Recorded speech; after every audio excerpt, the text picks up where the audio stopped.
ladies and gentlemen. The story you are about to hear is true. Only the names have been changed to protect the innocent. NBC brings you Dragnet.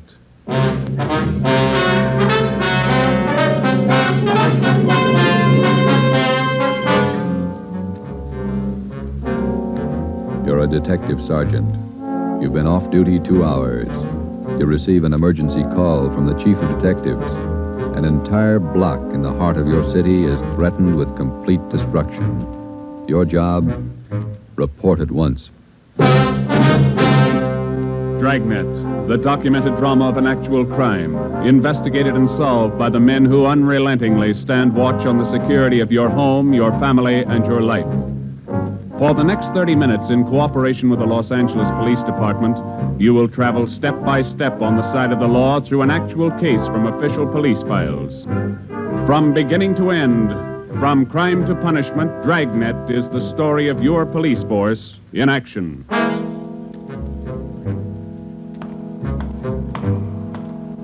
It was Tuesday, November 15th. It was raining in Los Angeles. We were off duty reporting in on an emergency call. My partner's Ben Romero. The boss is Ed Backstrand, chief of detectives.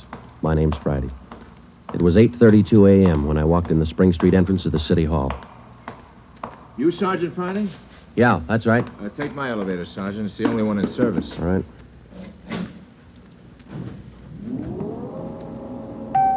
I'll run you up to 16. The chief's waiting for you up there. What's the pitch? Only one elevator in service out of 10? The place looks deserted. What's going on? Nobody in the building. All the office people been sent home. Lots of trouble. Somebody declare a holiday? No joke, Sergeant. Big trouble. All right, you convinced me. What is it? Here we are. 16th floor. Over here, Friday. Hi, Joe. Hello, Ben. You made good time. Came as soon as I got the call, Ed. Sorry to have to bring you back in. You worked last night, didn't you? Yeah, midnight to 8 this morning. Sorry. Come on. Okay. What is it, Skipper? Why all the hush-hush? Wait till we get inside. In here. Okay. Number one, let's keep our voices down. All right. I'll make it as brief as I can. Every minute counts. What time you got, Friday? 8:33. All right, here it is. 55 minutes ago, a man walked into this building with a homemade bomb under his arm. If we don't release his brother from the county jail by 9 o'clock this morning, he says he'll pull the trigger on the bomb and blow up the whole building. He's kidding, Skipper. Who is the guy? Name's Vernon Carney. Here's his package. He and his brother have been in and out of jail since 1937. Small-time thieves. Yeah. Where's the FBI kickback? We had him once before, both of them. Brother's name is Elwood, serving a year for car stripping. And this two-bit thief is sitting here in the city hall with a bomb on his lap? That's right. In the next room. What kind of a bomb is it, Ed? You think he's bluffing? Could be bluffing, but the crime lab says no. Lee Jones from the lab get a look at it? Been in there twice. One end of the box is glass. Says you can't see much without a closer look, but you can't get near the guy.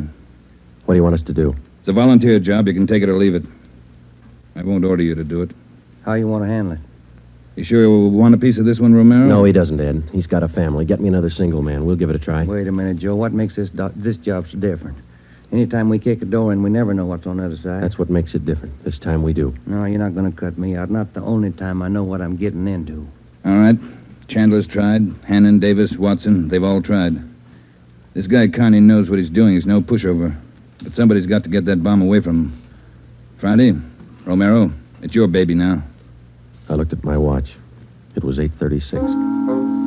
We left Backstrand and started down the hall. If Carney was going to make good his threat to blow up the building by 9 o'clock, we had exactly 24 minutes to talk him out of it. Ben and I figured we'd better look him over first and then work out some kind of a plan. Maybe just talking to him would do it. Vernon Carney was sitting in a straight-back chair against the far wall facing the door. He was seated between two windows that looked out over the city.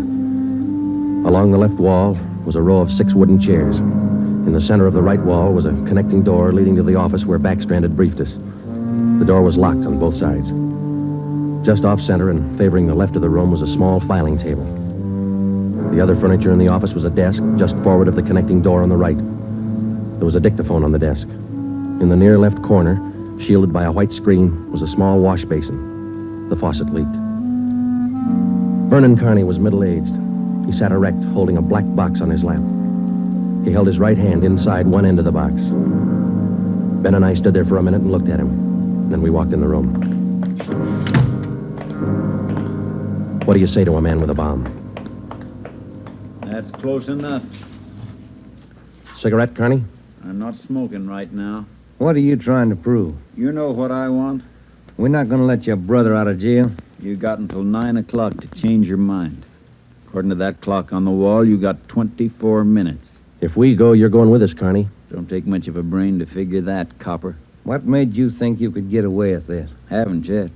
It ain't 9 o'clock. Unless that clock's slow. Haven't checked it against my pocket watch lately. That's the one that's running this show. Have you given any thought to all the innocent people that are going to go up with that thing of yours there? My brother's innocent. I want him out of jail. The court says he's guilty. He'll get out when he serves his time. That's where you're wrong, Copper. He gets out at 9 o'clock this morning. All right, come on, Carney. Get your hand out of that box. Put the box on the table. You think I'm bluffing, don't you? I'm going to let you get within 5 feet before I make a liar out of you. Okay, Carney. I guess you mean business. You can take 3 more steps and find out for sure. Suppose we did let your brother out. We'd just come out and pick him up again, you along with him? If you could find us. Let's get this straight. If we let your brother Elwood out, how do we know you're going to keep your promise? What promise? I ain't made any promises. You just get Elwood down here first, and then we'll talk about it. There's only one thing I can't figure, Carney. Yeah, what's that? If we don't let your brother out, you say you'll pull the trigger on that bomb. You're going to kill a lot of innocent people. What are you going to prove by that? It's 8:37. You've got 23 minutes left. No, I wish you'd answer that one for me. Why do you want to kill a lot of innocent people? Don't try to con me, Copper. I know they cleared everybody out of this building 45 minutes ago. I know they cleaned out the whole block. They got it roped off. Where'd you get your information? I got a couple of windows here to look out of. Don't you think it's about time to send somebody over to get Elwood? You know, Carney, we got a way out of this. We don't have to let your brother out neither. I've heard that before. What's to stop us from leaving the building along with the other few officers and let you sit here and touch off that bomb? Go ahead. It won't be a long wait without you. Who are you trying to kid? You'd let me blow up $10 million worth of taxpayers' money? Ah, no. You're going to let Elwood out. You'll wait till the last minute to do it, but you'll let him out.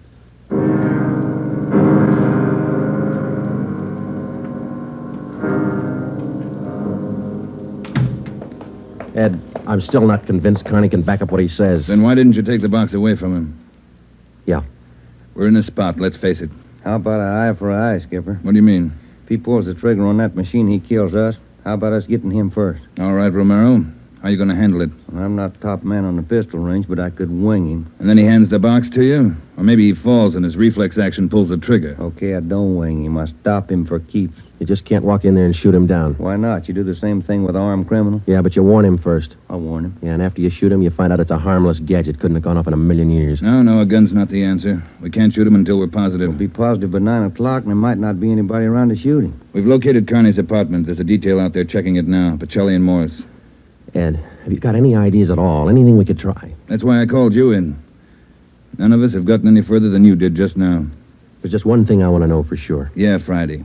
Is it or isn't it? We all want to know. Either way, we've got to get that box away from him. Backstrand. Yeah. You did? Yeah. No, stay out there till I call you. All right, here's half the answer. That was Pacelli. They found 28 sticks of dynamite in Carney's apartment. We knew Carney wasn't kidding now. We could see into the bomb through that glass window in one end. It looked like dynamite inside, and there was dynamite in Carney's room. We didn't know if he had the nerve to pull the trigger. We didn't know if it would go off when he did. But with only minutes remaining, nobody wanted to take the chance. From here on in, all of us agreed that Vernon Carney sat in the next room, holding in his 2 hands a force powerful enough to destroy us all. We had to get that box away from him, and to get that box, we had to have a plan. I looked at my watch. It was 8:40. 20 minutes till 9 o'clock. How do we get it away from him? I got an idea. It might work. Let's have it. Carney's sitting against the far wall between 2 windows. They're both open. Yeah, that's right. All right, if we could get a man through one of those windows, we might get Carney from behind. How are you going to get him? Whoever gets through the window could slug him. What do you do then? Somebody grabs the box. The crime lab can tell us what to do with it. How do we get a man through one of those windows? We're on the 16th floor. Well, there's some kind of a ledge that runs around the building on each story. Wide enough for a man to walk on? And let's take a look. All right.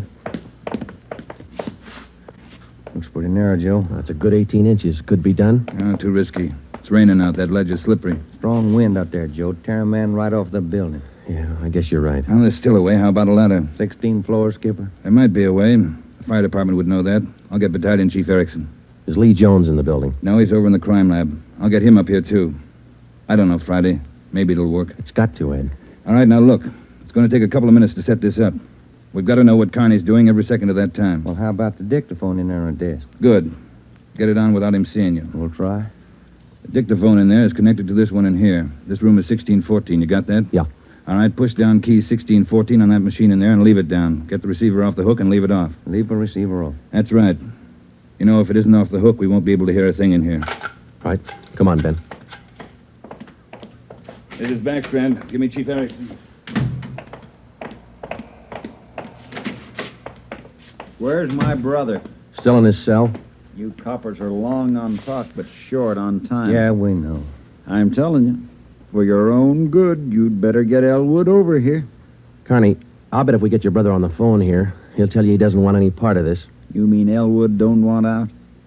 Since when? Sure he wants out, but not your way. He's only got a year to serve. Why don't you leave him alone? I told him I'd get him out. He didn't think I could do it. But I'm doing it. I'll make you a bet, Carney. Let us get your brother on the phone. He won't walk out of here with you. All right, get him on the pipe. Where you going? The phone's over here. Have to use the dictaphone. Got to get an okay from the chief. Elwood's still a prisoner. What's the matter with the phone? No operators. You know the building's been cleared. Oh, yeah. That's right. Almost forgot. Okay, you can use the dictaphone. This Friday, Ed. Carney wants to talk to his brother. Yeah, I know you'll have to send somebody over. Have them put the call on extension... wait a minute. What's that extension number, Ben? 2351. 2351, Ed. Right. It'll take a minute. Yeah. I'd kind of like to talk to El. Been a couple of months since I seen him. We've always been together, me and El, most of the time. Joe, let's go in and see if we can hurry that call. Good idea, boy. 16 minutes to 9. Hey, cop.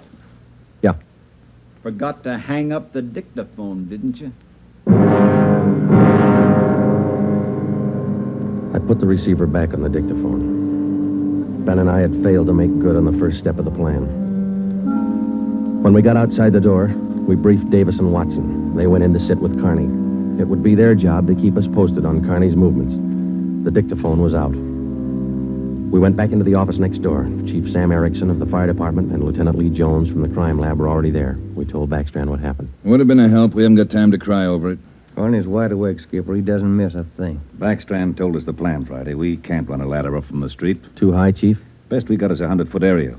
You figure 12 foot to the story, that'll take you up 96 feet, 8 floors. And we've got the latest equipment. What's the idea you had, Jones? Sam, can you get hold of a pump here in a hurry? Sure, we got a lot of scaling ladders, but you got nothing up there to hook 'em on. You figure on dropping down from the floor above? That's right, and I figure a pump here would do it. Sure it would. You could make it fast to the windowsill up there, but you got a 1.5 foot ledge in the way. No, what you want is a lifeline. You mean lower a man on a rope, Chief? Yeah, Romero. That's the quickest and the quietest. Could you rig it so one of my boys could do it? Sure, Ed. What's the risk? None if you work it right. We'll strap on a life belt, give the man heavy leather gloves. 2 of my men will lower him down. Pick your lightest man. What do you think, Lee? That's it. What do we do with the bomb when we get it? I figure that box Connie's holding is about a foot square. Here's what I'll do. I'll get you a bucket with a 1.5 foot mouth. It'll be full of water. Yeah? I'll have it right outside the door to that office. When you get that box, place it in the water. We'll get the bucket out of the building as fast as we can. And once we get the bomb underwater, we're in the clear. And I can't promise you that, but it's the safest way to handle it under the circumstances. All right, that's the procedure. Sam, you take care of your end. Right away. I'll get a detail to give me a hand down on the street. We'll have a car ready to take the bomb to a safe area to decommission it. Work as fast as you can. Come on, Sam. It's our baby, Joe. That's right. Which part of it you want, the rope or the bomb? You call it. Fire Chief Erickson says the lightest man on the rope. That's me, Joe. All right, I'll get the bomb out of the building. Okay, that's the routine. But carry this with you. The man that comes down on that rope has one chance to make good. You slug him and make it count because there's no second try. Yeah. And, Joe, when you grab that box, you got to get it away from Carney before he can squeeze the trigger. Then you got to get it down into the street. The elevator. You know how to operate it? That's pretty simple, but I'll double-check with the operator. Better do it right now. Okay. Ed, we better get Carney's brother on the phone for him. He seemed anxious. Might be a pretty good stall. All right, Romero. That's the outside phone. Get the city jail. Right, Skipper. Get going, Friday. Okay.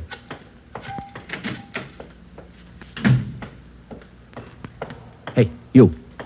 Elevator man. Yeah, Sergeant. Let me see if I know how to work that thing. You taking over the elevator? Well, in a couple of minutes. You want to check me out? Nothing to it, Sergeant. All right. Now, here's the control, see? Uh-huh. You push this lever right to go up, left to go down. You see this little trigger on the underside of the handle? Yeah. That's the safety lock. Be sure you squeeze it or you can't move the lever. Let me try it, huh? That's it. Right to go up, left to go down. Right to go up, left to go down.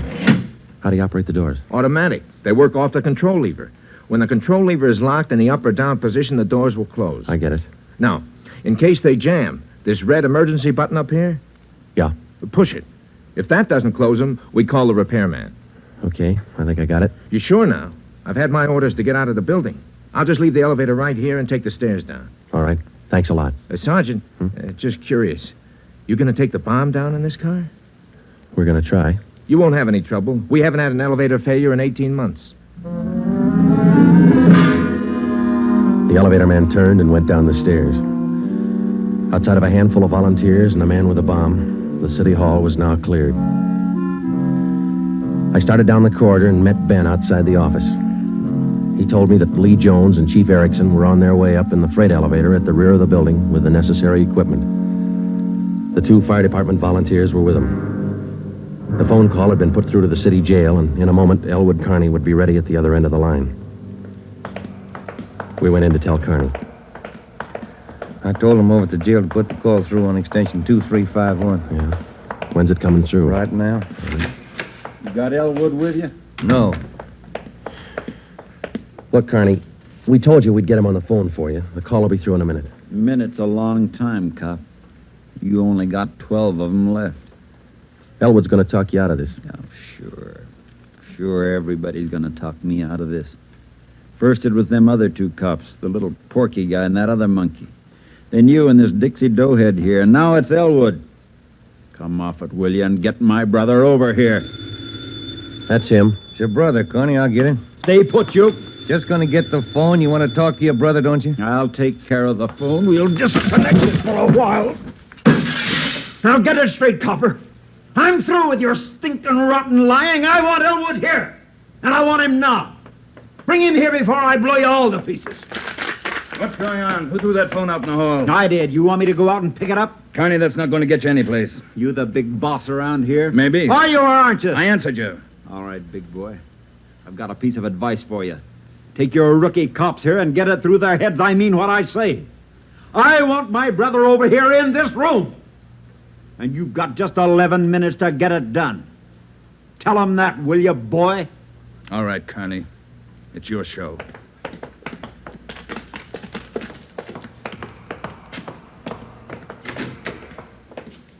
All right, we got to work fast now. Jones, everything set for you? Got the bucket with the water right here. Car's waiting down the street. Right. Erickson, your boys ready? Upstairs, waiting. And we all know what to do. Ed, I got to have somebody to give me a hand with Carney when he falls. I'll be in there with you, Friday. Ready to go upstairs, Chief? Anytime. Oh, one thing you ought to know. What's that? Strong wind coming up. About 20 mile an hour out there right now. That going to louse us up? No, but it's going to increase the sway. Got to allow for it. How you mean? Wind's coming from the south. We'll lower you just to the right of the window. If I figure it correctly, the wind will do the rest. Bigger risk, but we don't control the weather. How you going to do it, Ben? As soon as I get in position, I'll reach in through the window on his right. I'll use the billy. Try to catch him on the right side of his head. One good hit should put him away. Let's make it 2 and be sure, huh? Right. You ready, Chief? Now, let's go. Ben. Yeah? Nothing. I'll be careful. You too, huh? What's the time, Friday? 8:50. Shouldn't take more than a couple of minutes for Romero to get down to that window, unless the wind gives him trouble. Jones, no use you sticking around. I'll give Friday a hand. That's my job. We've got to keep you alive to decommission the bomb. Bum joke. See you downstairs.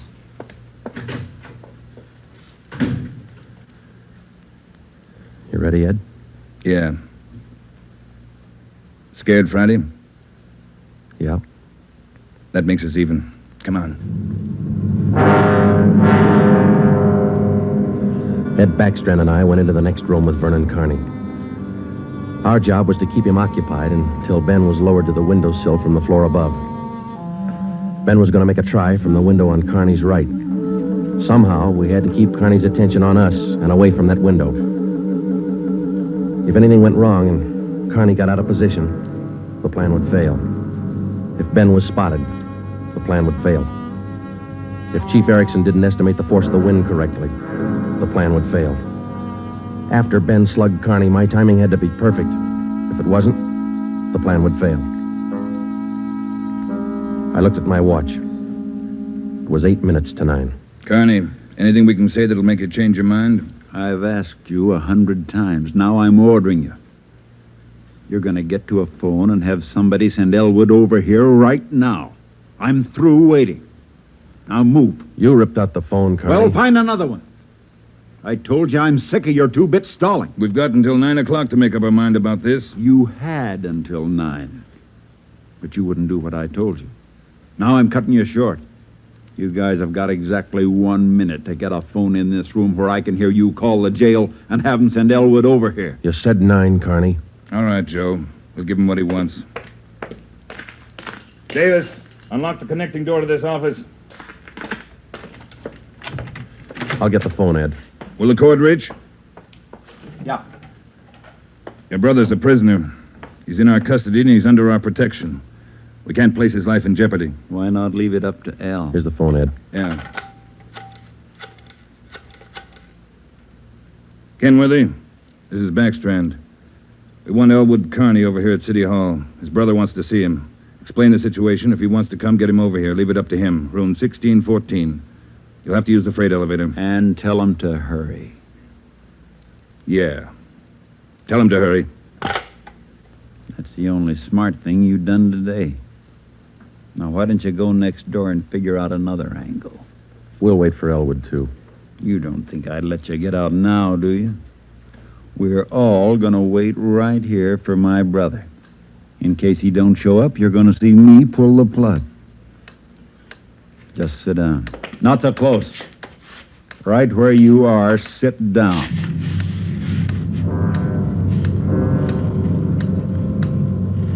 Loud clock, ain't it? Windy. Getting cold in here.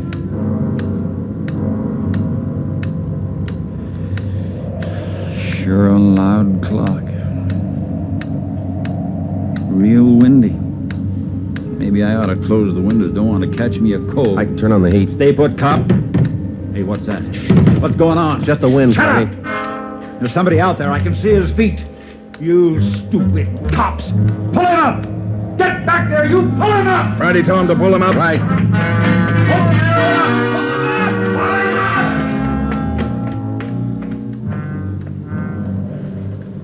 up! All right, Carney. You win. You bet I win, you dumb coppers. You didn't think I'd miss a trick like that? We'll just close these windows, boys. There's one, and lock it. And here's... Here's your brother, Carney. Yeah. Hi, Al. Hi, Vern. You did it. I told you. I told you I'd do it, didn't I? That's far enough for the rest of you. Al, come on over here. You're crazy, Vern. You're crazy. That's what they've been trying to tell me. We're going home, Al. How are you going to do it? There's a million cops outside. People all over town heard about this. They're holding the crowd back. They ain't gonna stop us now, Al. You'll never make it. Either one of you. I got him this far, didn't I? We'll make it. Vern, you think we could do it? Hey, you. Yeah. You're gonna get a car ready for us, a fast one. Have it in front of the building. Move! All right, Friday, do what he tells you. Right. Hold it. Yeah. If you ain't back by 9 o'clock, the deal still holds.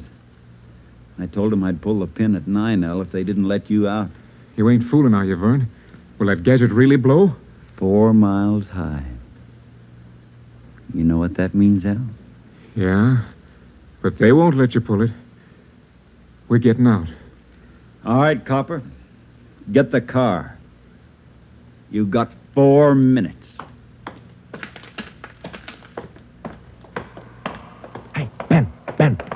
What happened? He spot me? Yeah, there's no time to explain that. Listen, we gotta work fast. Yeah.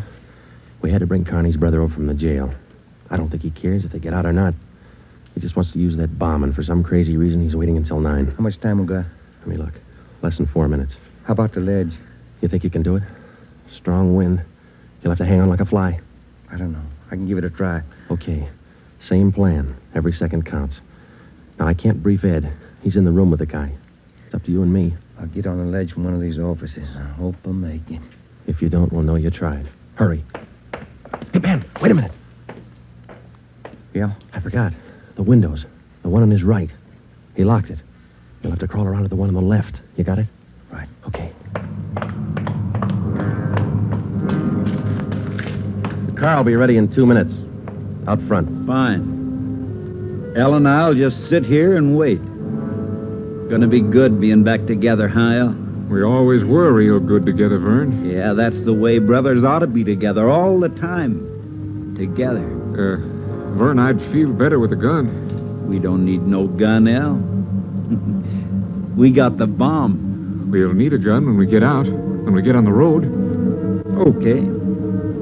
Take your pick. They all got 'em. Hey, you, give him yours. I'm not carrying a gun. I left it in the other room. A cop without a gun? Who's kidding who? I left it in the other room. Frisk the big boy, Elle. He's got one. About time for the car, ain't it? 2 minutes to 9. Yeah, this feels like it. Right on his hip. Hey, Vern, look out! Grab him, Joe. I got him. Get the box. Leave that gun alone. I got him, Ben. I gotta get his hand out of it. Run, Joe. Get it in the water. Run!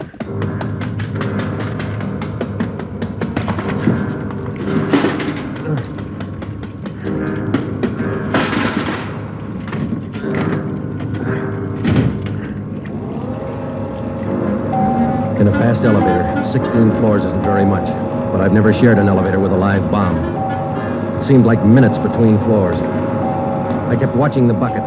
The bomb was completely underwater. A small stream of bubbles was hissing to the surface. I waited.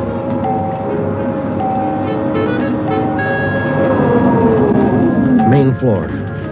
I picked up the bucket and ran for the street. I missed the first step. I fell forward. The bucket spun out of my hand. I sprawled flat on the sidewalk. I waited for the explosion.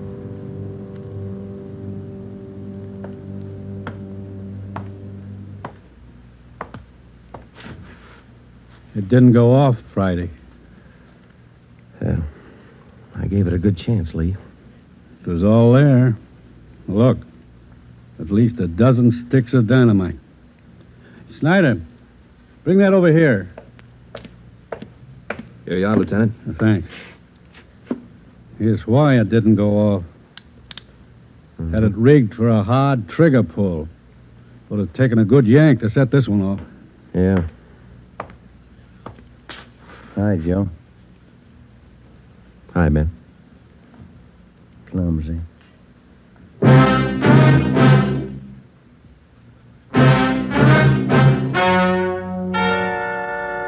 The story you have just heard is true. Only the names were changed to protect the innocent.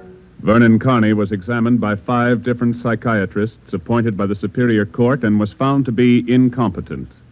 He is now confined in the state mental institution for the criminally insane. Elwood Carney is now serving the balance of his sentence with no time off for good behavior.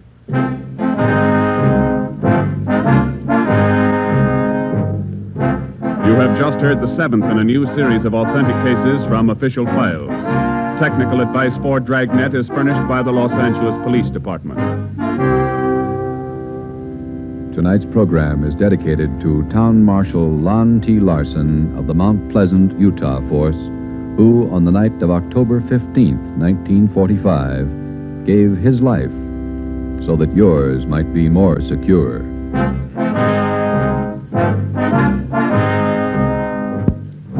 Dragnet came to you from Los Angeles. This is NBC, the national broadcasting company.